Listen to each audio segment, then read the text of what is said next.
3 semaines ont passé déjà depuis le second tour de la présidentielle. Et une question reste toujours sans réponse.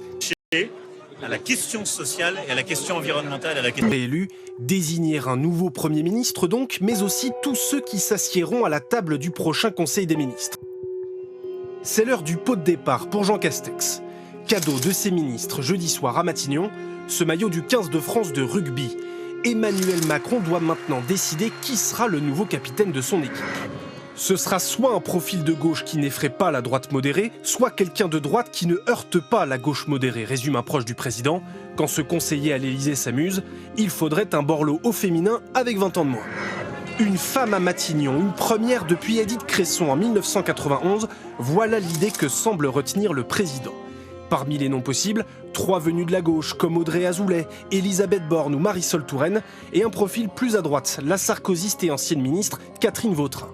Pas forcément des figures politiques de premier plan donc, ce n'est pas utile, juge un stratège du président. Édouard Philippe et Jean Castex n'étaient pas des poids lourds non plus avant d'être nommés.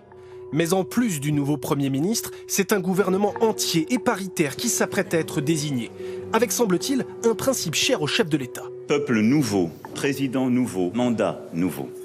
Parmi les nouveaux entrants possibles donc, là encore le président cherche l'équilibre.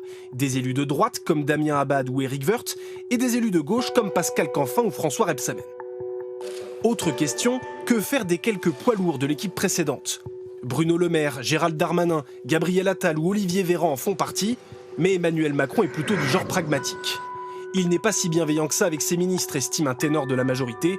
Il ne gardera que ceux qui lui seront utiles et loyaux.